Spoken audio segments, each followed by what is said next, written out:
everyone, welcome to the Morbid Monologue. This week I really want to talk about a monstrous murderer, America's most prolific serial killer actually. From the title you already know, we're talking about Samuel Little. This monster has been on my mind a lot lately because on December 30th, like just a couple weeks ago December 30th, he died in prison. And normally I think when a serial killer dies, the expected reaction is relief. But for this one in particular, I find myself questioning if his death was letting him off too easy.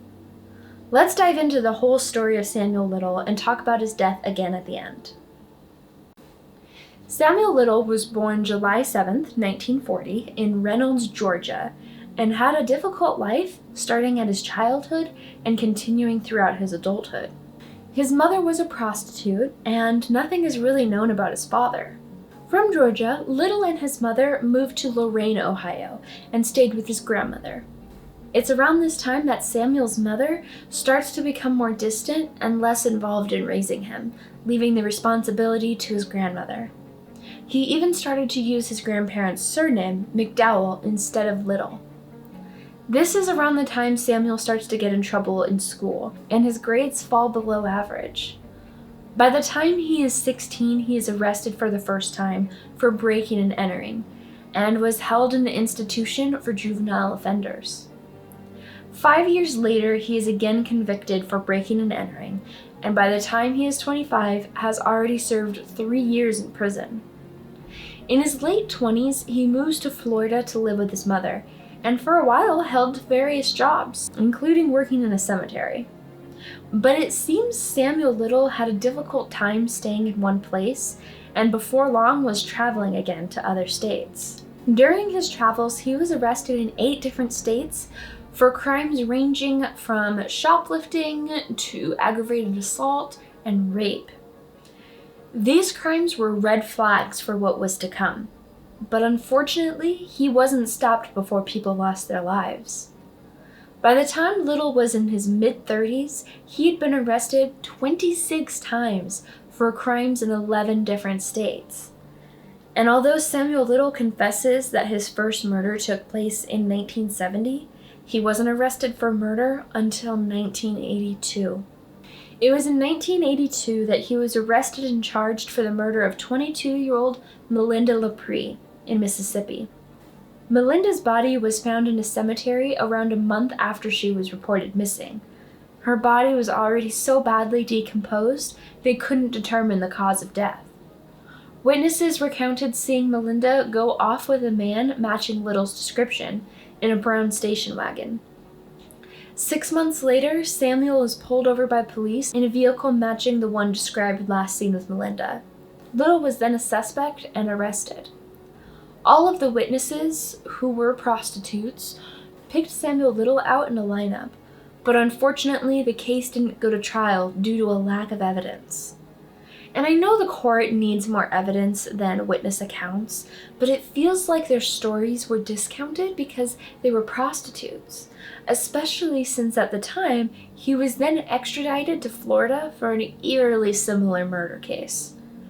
The body of 26-year-old Patricia Mount was discovered, and unlike Melinda's case, this body was discovered only 24 hours after her death, making it possible for evidence to be collected. It was apparent that Patricia had been strangled, and witnesses gave the exact same description of man and vehicle seen as did the witnesses to Melinda's murder. There were also hair samples left on Patricia's body that were a direct match with Samuel Little's hair. For this case, there was enough evidence for a trial, but the trial only lasted 2 days, and the court argued that matching hair was not damning evidence. After only 30 minutes of deliberation by the jury, Samuel Little was acquitted and released from jail just 2 hours later. Upon his release, he traveled west to California in the area of San Diego, and wasn't there for long before getting arrested again for the kidnapping and strangulation of 22-year-old Lori Barros. Thankfully, she survived. It was September of 1984, and Lori was working the streets when Samuel came up and grabbed her from behind, throwing her into his car. He began to drive to a secluded area down a gravel road, where he parked and began to choke her. She realized she was in trouble and it wasn't just about sex, but that he wanted to kill her. He kept choking her until she would lose consciousness, allow her to come out of it, and then start to choke her again. The final time she lost consciousness, he opened the door and pushed her body out of the car, thinking she was dead, and drove off. Lori lied there pretending to be dead for around 30 minutes before she got up and ran for help. She was able to find a payphone where she called a friend to come get her. The heartbreaking part of this story is that Lori Barrows blamed herself for what happened, saying that because she was a prostitute, she brought it on herself. Thankfully, a friend convinced her to go to authorities and report the crime. A month later, a rookie cop decides to check out the spot Lori Barrows was attacked, hoping maybe the man would return. Incredibly, as police pull up to the site, they see Samuel's car there. They turn on their headlights and see Little in the back seat on top of another victim. He tried to lie, saying that the woman was his wife and that they had gotten into a fight, but police weren't convinced and arrested him. Thankfully, they had gotten there just in time and the woman survived. DNA was collected and saved, and Samuel Little was charged with attempted murder. During the trial, Little tried to say that the women attacked him first, and the jury wasn't convinced by the witnesses' statements and testimonies. Because of this, Samuel Little was able to make a plea deal and was only sentenced to serve 4 years in prison. And to make things worse, he only ended up serving 2.5 of those years before being released on good behavior. Now a suspect of 2 murders and caught attempting to murder 2 more people, Samuel Little is free from prison and leaves the San Diego area for Los Angeles. Shortly after, the body of Guadalupe Apodaca was found in September of 1987, the same year that he was released from prison. And later in August of 1989, Audrey Everett's body was discovered. And although there weren't any leads to who committed the murders, DNA evidence was collected and saved in hopes to someday solve the case. Finally, in 2012, new DNA profiling techniques allowed DNA from cold cases to be cross-checked with the database of known criminals. When investigators started comparing DNA using this new method, they got a hit linking Samuel Little to Guadalupe and Audrey's deaths. Detectives began looking into other cold cases that had similar circumstances to these and found a 3rd victim linked to him. With now 3 murders being linked to Little, authorities began searching for him to bring him to justice. They ended up finding him in a homeless shelter in Kentucky, and police likely mentally prepared themselves for coming face to face with a big, strong man who could put up a fight. Instead, what they found was a frail old man, 72 years old, and in a wheelchair. The trial began in 2014, and this time, with overwhelming DNA evidence and witness and victim accounts and testimonies, he is finally found guilty and given 3 life sentences without the possibility of parole. And now that he was finally behind bars, police were convinced he was guilty of more murders. So in 2018, Texas Rangers asked Samuel Little to confess to more murders in exchange for not receiving the death penalty for them and getting transferred to a more comfortable prison in Texas. Little agreed. Investigators had to be very careful how they approached Samuel Little. If they said anything that offended him or seemed like they were judging him, he would end the interview. They would have to joke around with him and find commonalities to bond over in order to get him comfortable. But once he was, he told them everything they wanted to know. She was pretty, a light-skinned, brown, honey-colored skin. And she was about 5, she was about tall, she was tall for a woman, about 5'8", 5'9", and beautiful shape, and she's friendly. And tell me where you met her. I met her in a nightclub in New Orleans. Her and her sister she had two sisters. Her and her youngest sister was having a birthday party. While we were dancing, she says, you want to go riding after this, after this party's over? We walked outside and she looked and seen my car, that Lincoln. She said, ooh, that's a beautiful car too. So she had arm in arm, walking to the car. We got in, stopped at the gas station. We were on the Highway 10 and going toward Slide Hill. I seen the sign say Little Woods. Mm-hmm. So I took off the exit, went, and that sure enough was the road leading into the woods. So we finally got to where we were going, and it was by a bayou, a river, a little water thing, and the big, they had a machine out there in that little river. Dredging? Okay. I grabbed her by the legs and pulled her to the water. Mm-hmm. That's the only one that I ever killed by drowning.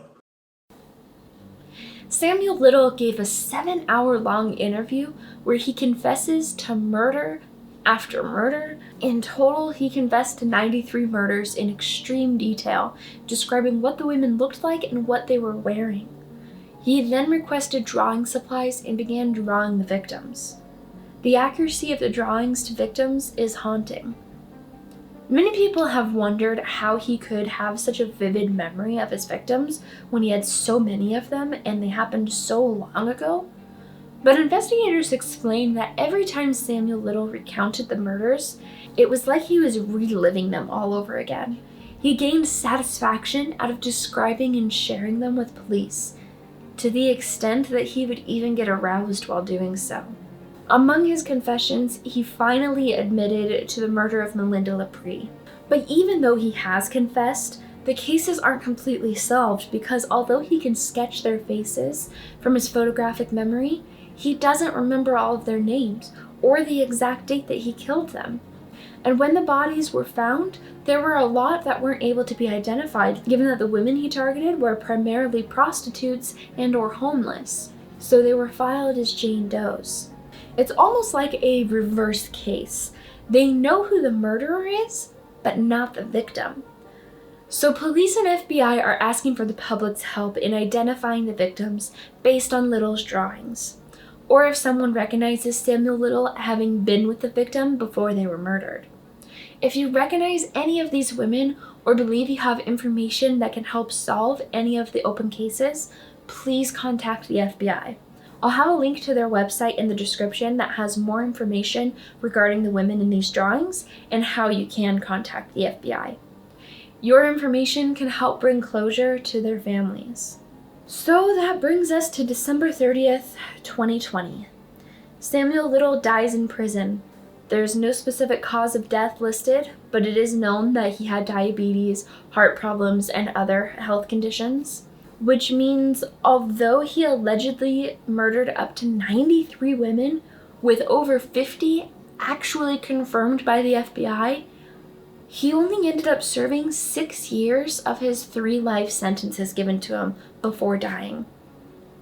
The thought that he was so close to getting locked up for good so many times and yet evaded that consequence from 1970 to 2012 makes me so sad and angry.